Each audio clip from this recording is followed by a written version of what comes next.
All right, everyone, welcome to the Spot Real Talk. I'm Tiffany. I'm Tiara. We have Tiffany and Ron also here.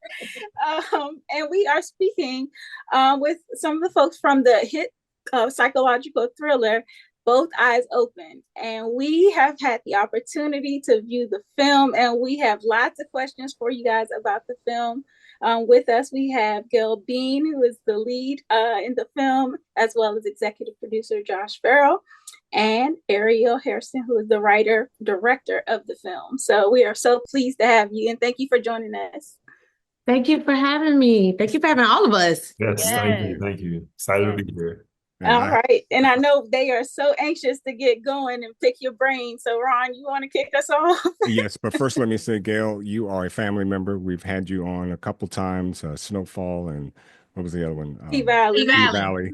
Mm-hmm. So yes, it's a pleasure to see you again here. I'm going to Mhm. start with Ariel. It's a question that I have because the cast is just really amazing. And as a writer, director, is this something that you had in mind, your cast, or how did you bring them together? What was Well, that secret sauce? I have Gail to thank for a lot of it. Because well, first, starting with Gail, obviously had seen her work, had loved her work. We have a mutual friend. And I was trying to figure out who the lead was going to be. And I thought of Gail, and I had always wanted to work with her. And so I reached out to my friend and I said, here, I have this script. Can you send it to her? And Gail, I don't even think it was it was like a couple days. Gail had read and was like, hey, can I get on a call with the director? So we had a call, we talked, and it just felt like it was just like immediately right. And then we were looking at the other roles, and Gail came on as an EP, connected us with Mack, connected us with Joy, who plays opposite of Gail, who plays Kara. Absolutely incredible. Their chemistry is amazing. She was just like, I have this friend. I'll let you speak to that, Gail. But basically, she was like, I have this friend, and I think she'd be great, and she was completely right. I don't know. It just again, I have Gail to thank for Mac specifically and for Joy, and then also I had worked with Taye on the comeback, and so we kind of were able to connect with him again pretty easily because had that rapport, had worked with him before. So yeah, that was pretty much. But I feel like that's been like the resounding thing people have said is like, oh my God, the cast. So it's yeah, couldn't be happier. Beautiful. I mean, Yeah, spot on. yes, And indeed. Tiff, I think you had something that kind of piggybacked on that. Yeah, basically I wanted to ask Gail like what drew her to the part, to this project. Honestly, it was just such Ariel did a phenomenal job writing the script, like phenomenal. And I read it in one sitting. It was a page turner. I'd never played a character like that before, and even to just speak to the journey of dealing with post-traumatic PTSD Mhm. coming from domestic violence, I thought this is perfect, and I want to tell the story. So a lot of times, it's three things which make me say, okay, I'm gonna take a project. I have to have two of the three. Either the money got to be great. The script has to be great, or I really want to work with the people. And it had two out of the three, and it checked all the boxes for me. So I was like, let's do it. And I reached out to my reps after reading the script. I reached out to India after reading the script. I was like, connect us, please connect me with this director. Like, this is amazing. Um, and a lot of times when you get a director who wrote the script, you know that the vision will be a through line. Mhm.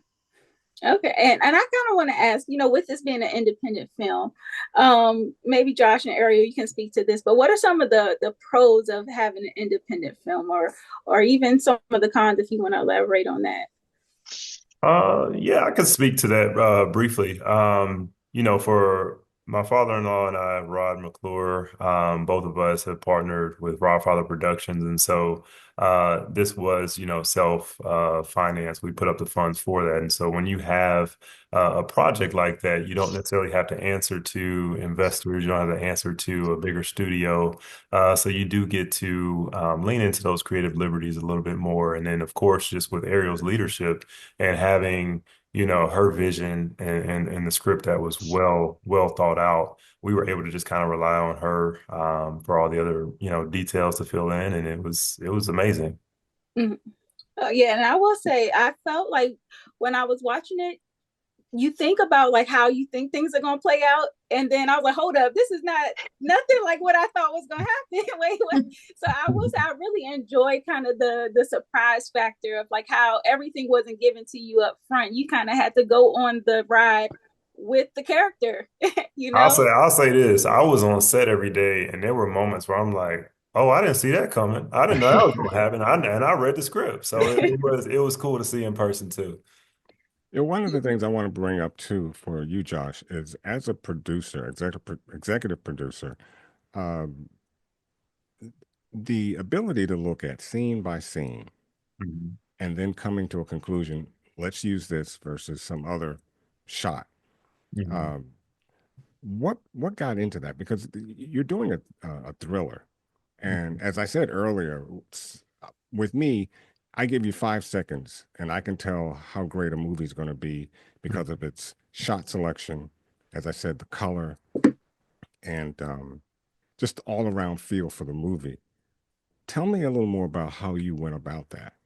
I think it starts with the team, and I will always go back to that is the team that we were able to put together, and just being able to collaborate with Ariel, because her and I work very closely together, like in the post process, and to be able to call out, what I like, what she liked, or what she saw, and then I didn't see.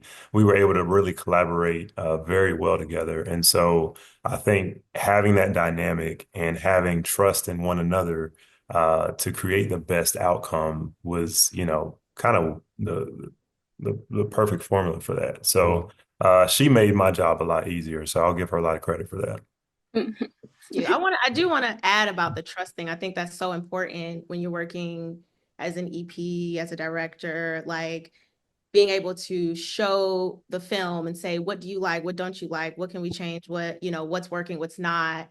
And being able to because I mean, that could end great, that could end badly, you know what I mean? Or it could just be a clashing. But I will say, I will piggyback and say that me and Josh did work together really well on, and we always just wanted what was best for the movie ultimately in the end. I think it paid off. Yep. Absolutely. Yeah. Jeff? I want to ask Ariel, what do you want the audience to take away from this film? Ooh. I think that's a good question because I think it's very easy to take away that, I mean, it is a thriller. It does have some violence and stuff like that. So like I always want everything that I do. I always say like my mantra is like cinema, in order for it to be good, you need to leave feeling something at the end when you need to walk away having felt something. I think something that I feel like isn't really talked about the film is I feel like ultimately it's about like friendship and like trusting your friends and trusting yourself. And I think in the end, Allie, she doesn't, and throughout the movie, she doesn't know who to trust. She's kind of like, she's still trusting herself in like her journey and like figuring out how that's gonna play out for her. But I think in the end, there is this moment of like, I can trust myself if nothing else. And I feel like that's what I really want people to take away from it. Okay. And Gail, I have a question for you about your preparation for this role, because it is, it's very clear that we're meeting Allie at a difficult point in her life. She's just kind of on the road to recovery after being in that domestic violence shelter. And it seems like, the trauma that's the main thing that you kind of realize, that she is like very distrustful, like you said, and, just really like reaching out for someone to latch on to. And so, like, what do you draw on to prepare yourself for such a vulnerable role? So this is different than any character I've ever played. So for me, I did more research on people who have gone through domestic violence. I've watched a lot of interviews. I read up on healing and people that deal with PTSD and how they are triggered. So that was more so my prep and just really trying to get into the psyche of those who have unfortunately gone through such experiences. Mm-hmm. Yeah, and it was really apparent, and like some of like the things that you don't say is what translates to me. And so it was like a lot of your actions, and then like the way you would kind of tremble sometimes without even saying a word. It was like, okay, wow, you can really see like the PTSD coming through on the screen. Thank you.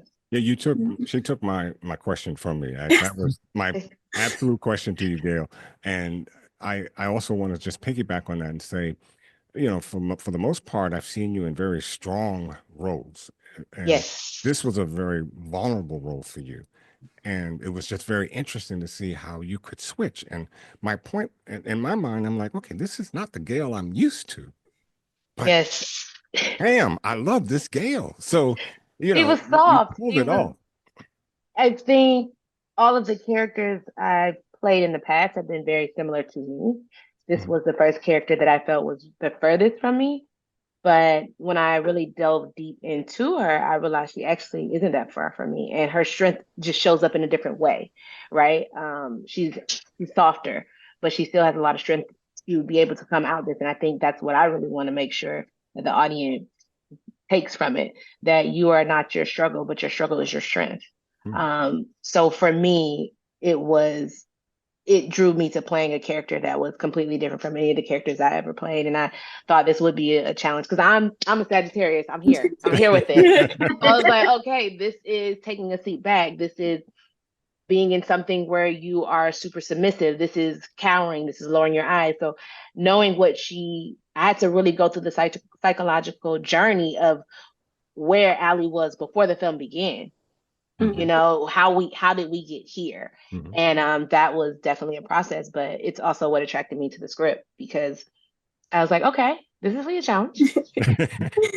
The question I have for you about Allie, what made Allie just trust Cara the way she did, even over her own friend, Charlotte? I was just like Charlotte is, she's feeling the vibes. And she's like, something's not right with Cara. And I was just wondering, that Charlotte seemed like she's been your day one. I mean, and I was just like, what is it about Allie that just trusted, made her take that leap with Cara like that? And it's not that Allie doesn't trust Charlotte, because she does, that is her friend. But sometimes we search for like a safe home for so long. Like we may have it in friendships, we may have it in family, but it's different when you have a new, safe, comfortable place that just feels right. And I think with Cara, everything just lined up as far as like, sometimes people are in the right place at the right time. And then I think that's genuinely what it was. Cara happened to be in the right place at the right time, and she felt safe. She feels comfortable. She feels secure. So it's little things that Allie saw where it was like, oh, okay, this is a sign that this is right. These are all the signs that this person is safe. These are all the signs that I can trust again. Okay. Yeah. And I was, spoiler alert, thinking about the ending too. And Tiff, I know you had a very similar question about, it seemed like Allie at the end, she was still seeing the hallucinations. And this time it was of Cara. And so it's like thinking that she was recovered. She had gone through the yoga and taken that on as her new passion. And I'm like, well, is she actually fully recovered from like the hallucinations and everything? Or was that a nod to something else to kind of say like I overpowered that situation? I see it, but I'm not letting it affect me. I think what you just said is the second part.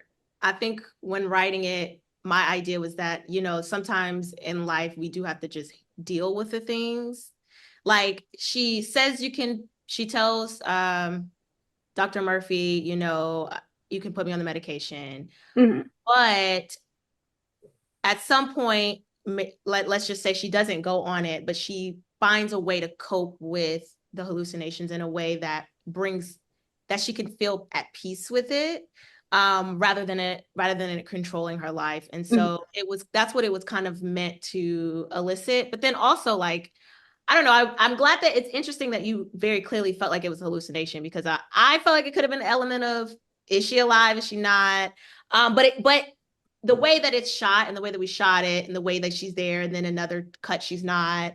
Yeah, I did think about that. I was like, could this open the door for a part two? always possibilities. But yeah, but I think that was my idea in going with it, because it's, most of the time in these thrillers, oh, it's over and it's peaceful and all of these things, but it's like sometimes those things can still be lurking. But like, how do you handle it? How are you approaching it now? And I think it was more so her having peace in her mind rather than, externally. Mm-hmm. Correct. I comprehended it that way. And for me, it was Allie having the control over her hallucinations instead of the hallucinations having power and control over her. So like she said, these things still exist, but it's kind of like racism, right? Like, we know racism exists. And maybe at some point in our life, we might have argued every person that was racist to us and fought back, but it's like, now how do we deal with it from a more educated space that's healthy? Yeah. So Allie is just in a healthy part of her healing journey, to where the hallucinations and the triggers no longer affect her in a negative way that they used to. Now she's able to confront it. Mm-hmm. Okay. And Josh, on a technical note, I understand that you dab in, not just dab, you are a real estate guru, if I may say that myself. You said it, not me. I'll second it. You second it. And so my question here is, another thing about movies, a good one is just like real estate, location, location, location. Were you very much involved in choosing the site locations for this movie? Because I'm telling you, if the location doesn't work, I don't care how great an actor or actress you are, it just doesn't fit. It's like putting how do you say?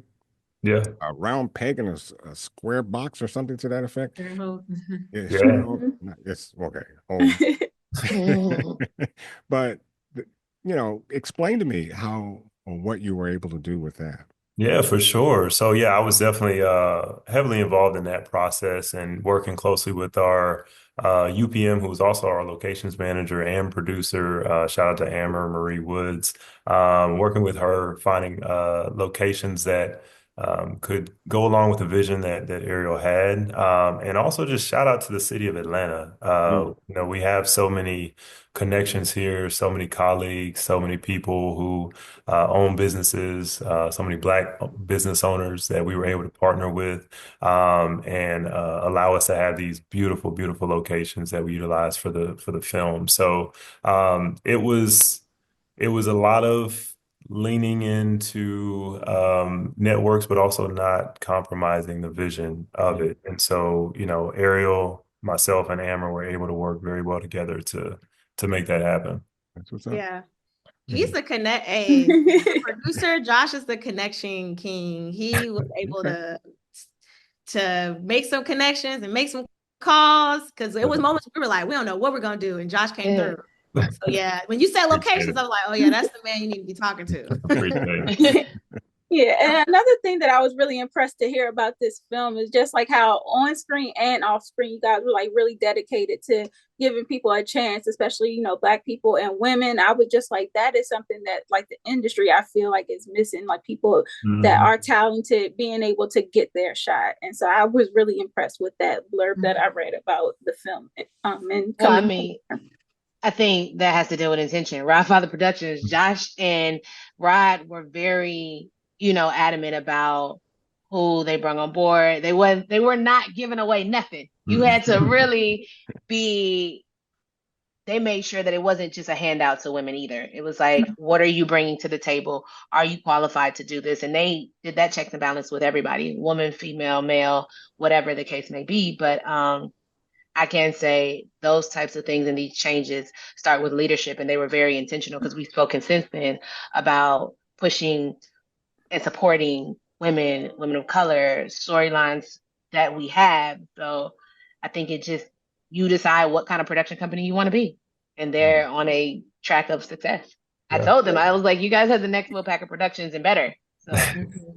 We appreciate it. And I would say just, to piggyback off that, to be honest, it's kind of second nature to us. I know there's a lot of people that are trying to be intentional about, putting women in certain places or minorities. But, for me, like I grew up in a household with just my mother and my sister. So it was only women in the household. Rod has a wife and two daughters, no sons. So, he's surrounded by women. And so for us, it's like we know how dope Black women are. Like it's not a thing that we have to be intentional about. It's just second nature. And you identify it and you recognize it. And so it was beautiful to work with all of these ladies and everybody else that was a part of that crew. I'm glad you brought that up because that was one of my questions for you, growing up with, without a father in the household. Was that something that helped shape you in your approach to working with such young, strong, creative women, Black women? Yeah, if you know my family, we all crazy, right?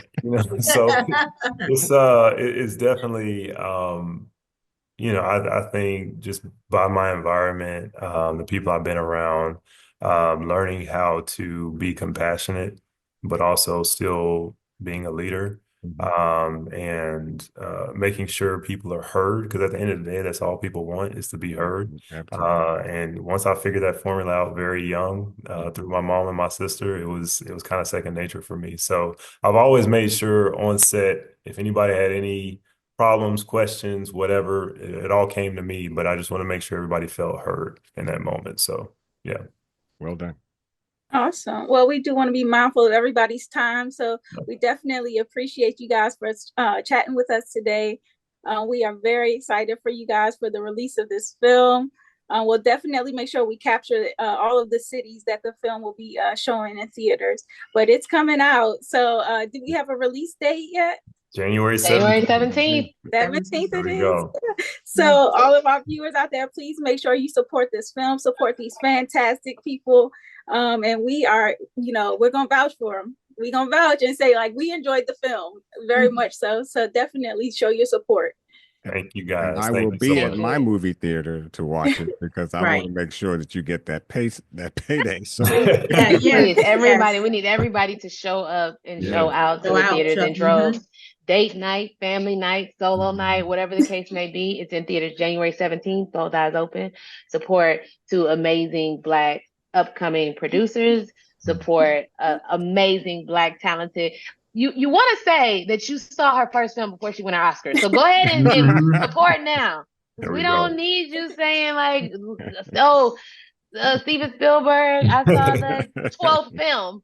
No, we need you to say you saw Eric Julia Heston's first film way before anybody. So, and then Absolutely. there's an amazing cast: Taye Diggs, Tristan Mack, Wild to myself, Christy Leverett, Joy Brunson, Gail Bean. So, Gail's Oscar. She's being real modest right now. Right. Before Gail went her Listen, Oscar, okay? Yeah, And definitely. can I say one more thing? Oh, for absolutely. sure. I do want to just shout out Gail. She was executive producer on this film as well. And, she didn't take that title lightly. And for her to really embody that position and use her influence on set, it was just contagious, her energy and the morale of the entire set. I have to give a lot of credit to her. So thank you so much for just stepping into that role and being amazing. Amazing. Yeah. When Gail care about something, she cares about it. He And you does. I do. I do. I'm very vocal. And Gail, real quickly, because I had it down and I don't want to spend a lot of time on it, but I have to ask: is this your first lead role, lead actress role? This is my first, well, unexpected, my very first film that went to Sundance. I was co-lead with Kobe Smulders. So Right. this Okay. is this, but this, yes, is my first lead role where I worked every single day and really had to set the tone. A long time ago, Kobe told me, "Hey, you set the tone. When you're the number one, you set the tone." So this is my first time being number one on the call sheet, and it was amazing. And I'm proud of myself. I hope everybody else walked away feeling that they had a great experience and that I set a great tone. Yeah, you Yeah. should be. Yes. I am. I was gonna say that, and I guess we shut it down after this. Yeah. I'm really proud of you, Gail, because the first time I saw you was on Insecure when you heard Lauren and things, and then just to see you go from Snowfall and P Valley and now you're gonna be on Harlem and this Yeah. movie, and you are doing it, and you always come across. I see how you present yourself, like social media and stuff. You sound very spiritual, very down to earth. I saw you at the Raising Canaan premiere. You're low key, enjoying yourself and everything and stuff. And I'm just so very proud of you and just want all the best for you, Ariel, Josh. Thank you. All of y'all, yeah. Thank you. Thank you so much. Right back to you. Thank you. It's a shame we got to end this.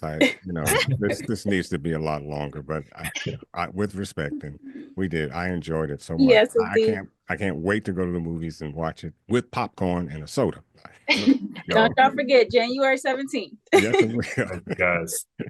All right. Thanks again. We appreciate you. All right. Bye. Bye. Thank you. Thank you.